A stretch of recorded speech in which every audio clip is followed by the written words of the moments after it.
Hey, welcome to the Milwaukee Music Lessons podcast. My name is Alex Bennett. And I'm Robin Bennett. And welcome to episode number 6 of the Milwaukee Music Lessons podcast. We have a fun one for this episode. We are talking about musical myths, things that if you're a new student coming in, or maybe you've been around for a while, maybe you've heard some of these myths. We're here to dispel some long-standing rumors and hopefully point you in the right direction. So, I guess without further ado, should we just start going down the list? Go down the list. We're just going to go down the list. All right. Myth number 1, piano has to be your first instrument. No. Right. You can. It makes a lot of sense to start with piano, but Sure. It doesn't have to be the first one. Right. There's lots of positives to learning piano first, right? For one, it's layered in a very nice linear way. And so it makes understanding very visual. Makes understanding the theory and all that stuff very nice and easy. So that's really nice. Also very easy to get good notes. You hit the key. Yep. And Out. it comes out. It's really nice, So there's definitely some big advantages to it, but do you have to start there?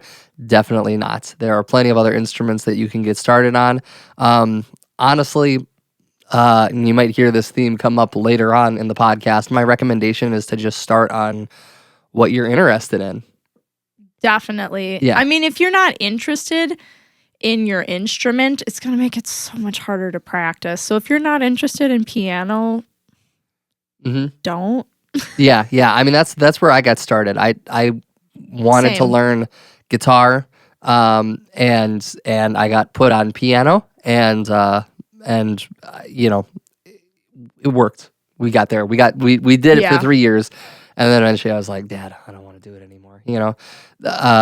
Recently studying some of this stuff, fun statistics, especially for parents, because I know parents try to make their kids go down piano for a number of reasons, probably the same reasons.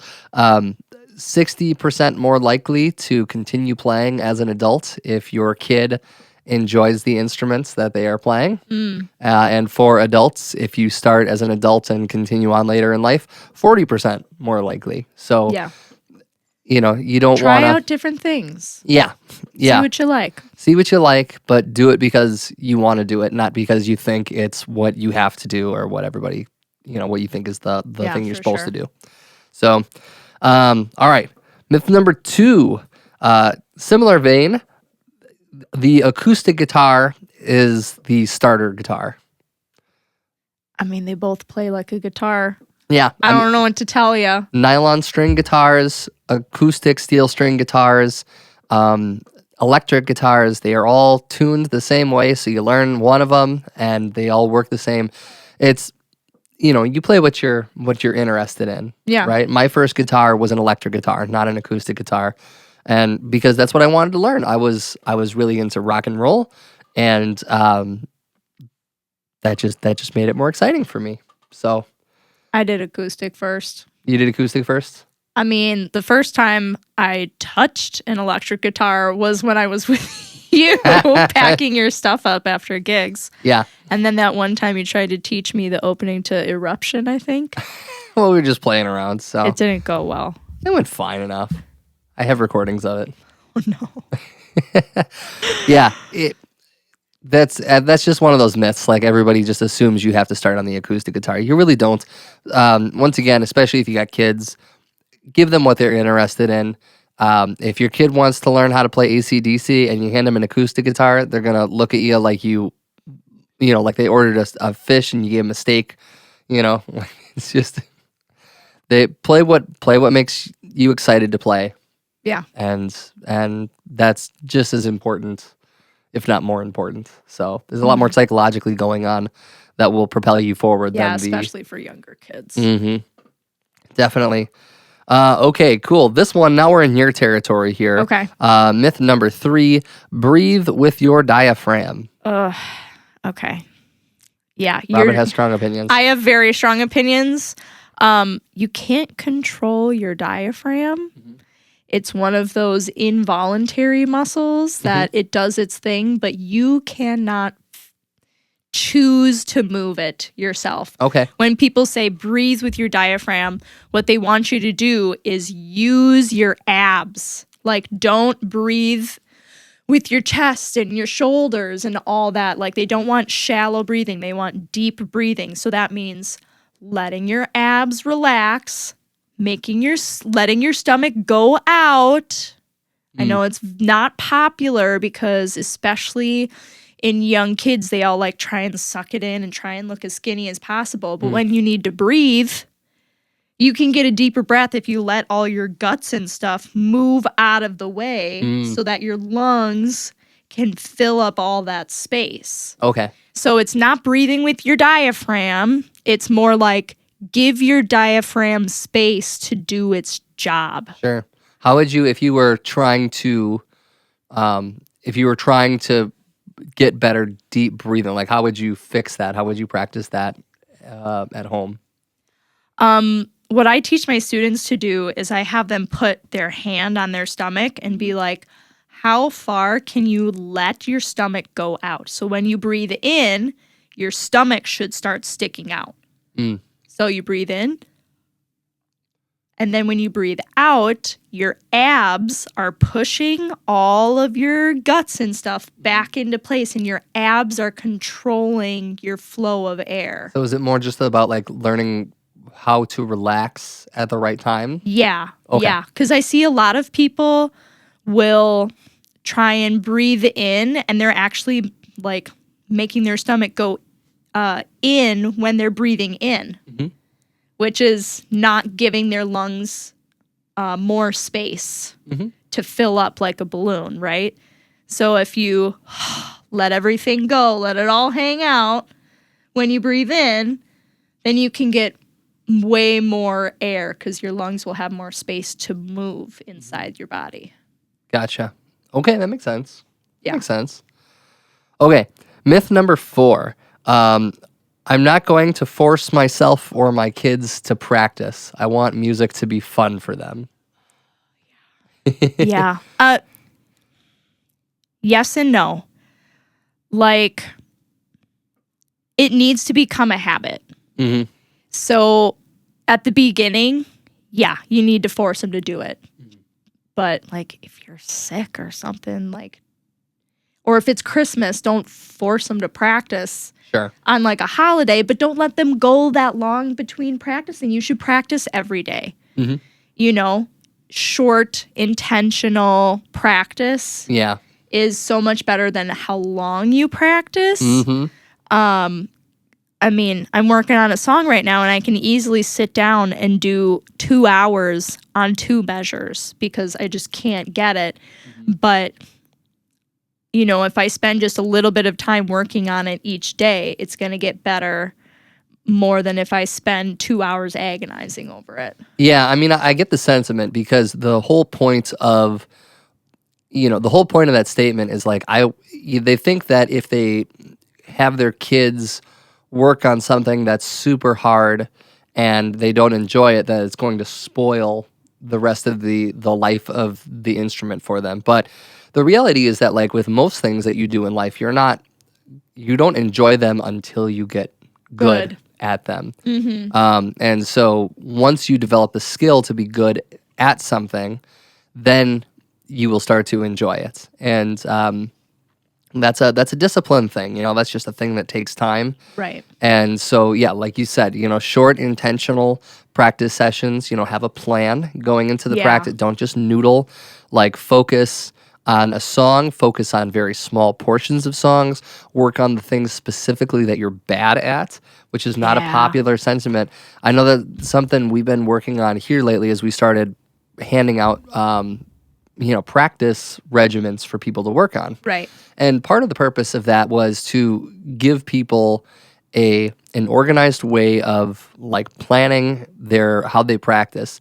And ideally, you start with really easy things that boost your confidence, and then you work on really hard things, and then you end with things that are either fun or things that you've already conquered. So you come back to it and you go, oh, that's right, I do know how to play this, right? So it's you're pushing your limits all the time. You're figuring out what those limits are and pushing them, but then you're coming back and working on things that you've handled in the past, and you're going, okay, that's right. I do have a level of competence at this. It's just the problem is that you can push even just a little bit past your boundaries and have it feel like a complete failure. Yeah. So yeah, definitely. If you I had a student who said, I worked on this really hard and I still can't get it. Mm-hmm.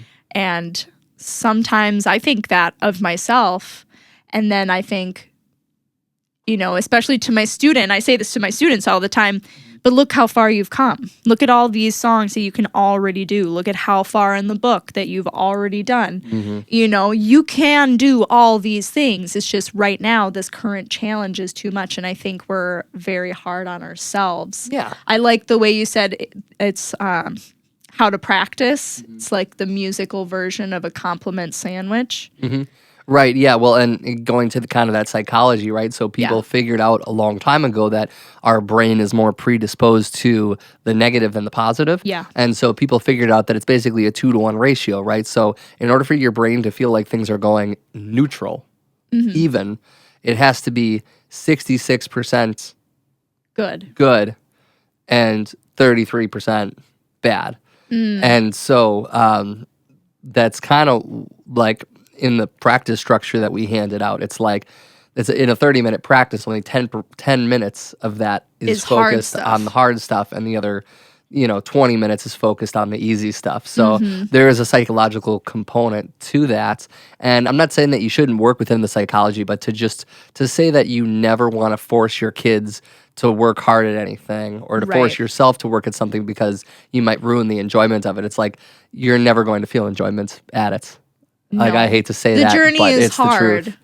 Yeah. Right? The journey is what you're struggling with at the moment. But then when you look back and see what you've done, it's always more worth it when you do something hard. Yeah. And then you can say, I did that. Yeah. That's something that you can be proud of. And if you never force your kids to do something like, okay, we're going to stick with this for an entire year, and then we will decide whether you want to stick with it or quit. Yeah. And that's a commitment thing. It's teaching them to be disciplined, like you said. You're teaching them to keep a schedule. There's so many other little things that go into learning to practice than just getting good at your instrument. Yeah, one of my favorite analogies that I heard recently was, when you watch somebody run a marathon, the exciting part is the first quarter mile and the last quarter mile, and that other 25.7 miles in between, nobody cares about. Nobody cares. Nobody cares about it. Nobody wants to acknowledge it because that's the tough part. That's the part where it's just like, keep your head down. Keep going. If you're lucky, somebody will chuck a water bottle at you while you're running down there, right? But that's everything else is on you to carry that. And so you have to decide if, when you make it to the end of your first marathon, like, was that sensation of accomplishment worth pursuing? Was it worth the chase that you just had? But if you never make it to the end of a single race, then you never know that feeling. Sure. The longer the marathon, the more rewarding it is, right? So, yeah. Definitely, for sure. I like that. Yeah. All right. Next myth. What are we on here? Number 5, I think? Sure. I don't need to learn to read music. This is one that I've been hearing more lately. I grew up a very classically trained artist. So reading music is all I know. Mine is kind of like the opposite, where when I grew up, I would be like, I don't need to learn how to figure stuff out on my own. By ear. Right. I don't need to learn it by rote. Like the music is right there. Right. I'll just do that. So I think everyone should learn how to read music just because that's how we communicate with each other. Yeah. It's a common language where if you need to communicate something specific, everything is in there. The pitch, the rhythm, the dynamics, the artistry is everything you can write in the sheet music, and it's just a more concise way of getting that across. Right, because otherwise and then the you ideas can are share so. it. Yeah. Otherwise the ideas are so abstract. Yeah, You know, exactly. You wouldn't. exactly. You wouldn't like.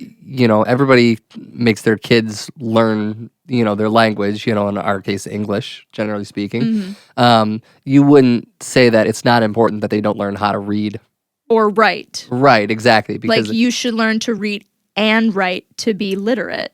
Right. Yeah. So it's the same thing. You should be able to hear it and talk about it, but you should also be able to write it and read it. And reading too is so much like it's not even just being able to absorb other people's information, but it's also the way that you categorize Your own thoughts? your own thoughts. Yeah. Your own thoughts, the way that you organize things in your head. So I don't know if I've told this story on the podcast before. I feel like I've probably told it to a number of students, so if I'm repeating myself, I'm sorry. You remember the show Hey Arnold? Yeah. Football head. They had this episode where they found out that Oscar, one of the guys who lived in Arnold's apartment, couldn't read English, and so they were determined to help him read. And at the beginning, the way that he gets around this is they have him do A Tale of Two Cities, and they say, memorize the first paragraph. And so at first he just bribes a kid with ice cream and has the kid repeat the first paragraph over and over and over again. And then eventually, he just memorizes the first paragraph. So then he goes out and he holds the book in front of himself and goes off on it, right? Well, one of the people picks up on the ruse, and they hand him a totally different book, and he starts going, it was the best of times, it was the worst of times, right? And caught you, right? And so I think like in more of my world, which is more of like the rock world, which is probably where a statement like this would come from. Like a lot of drummers, they just learn by ear at the beginning. A lot of guitar players, they learn either by ear or they learn through tabs only, which tabs are great. Like I think in the world of guitar, tabs mixed with regular music is like the perfect combo, because in case you non-guitar players don't know what I'm talking about, on a guitar there's like multiple ways to play any given note, so you could play the same note in 5 or 6 locations, and so tabs is a very visual representation of showing exactly where to put your fingers. The problem is that it ignores other aspects, particularly rhythm, knowing what the timing is supposed to be. And so if you have just the music notation, then you have to figure out where to put your fingers. If you have just the tabs, then you have your fingers, but you don't know what the timing is. And so if you marry the two, then it's like a perfect blend. You have all the information that you could possibly ask for. And so that's where a lot of that myth comes from.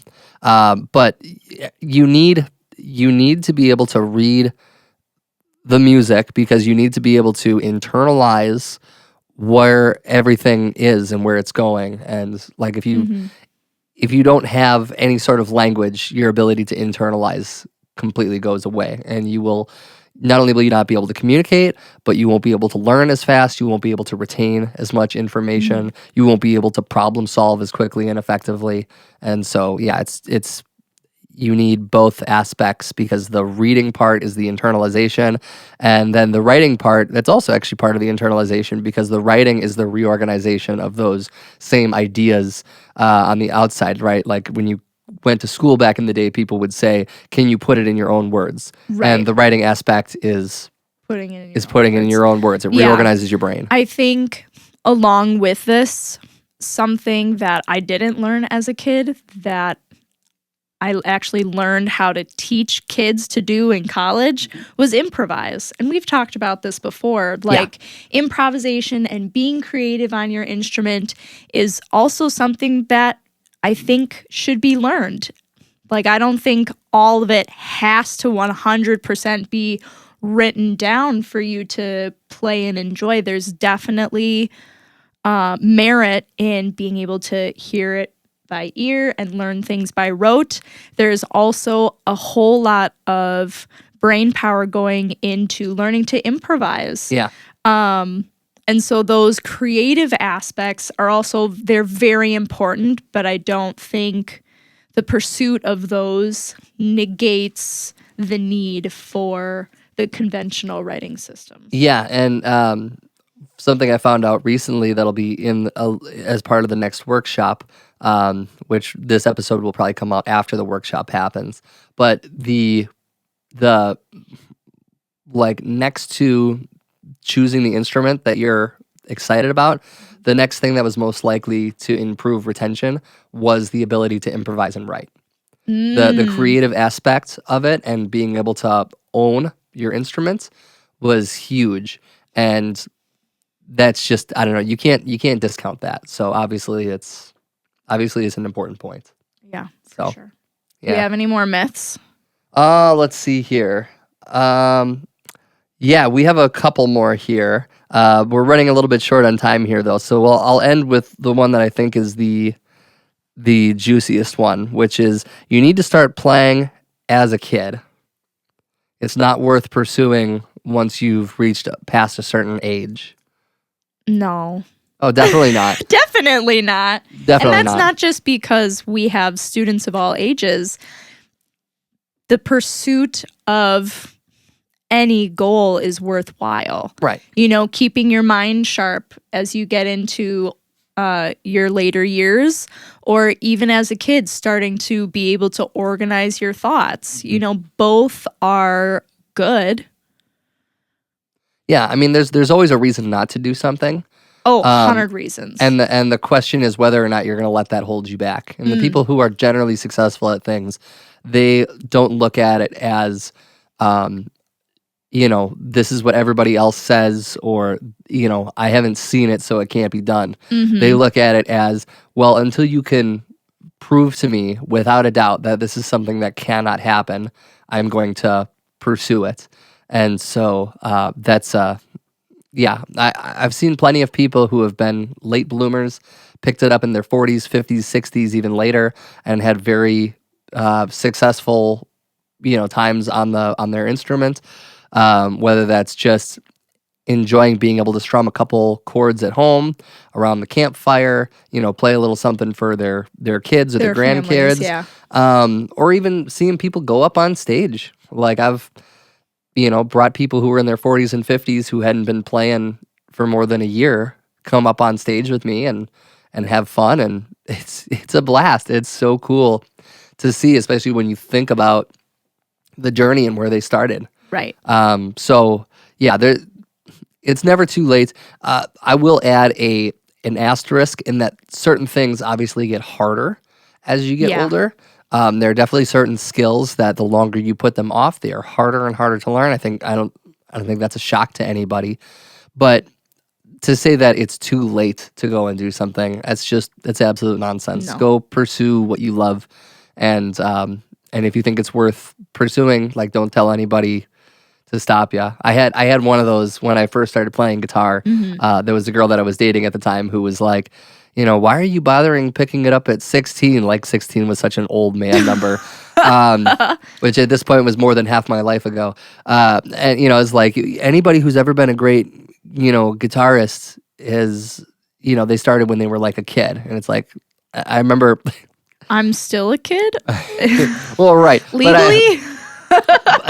That was so right about that time is when like Guitar Hero was all the rage, and Rock Band had just come out, and one of the main writers and singers and guitar players, from Boston had started way late. Like he started when he was 22, and I remember there was like a fun fact in the Rock Band game where it told you, like, I can't remember his name now, but you know that he started at 22, and at 23 he wrote the intro to Foreplay Long Time off of the original Boston album.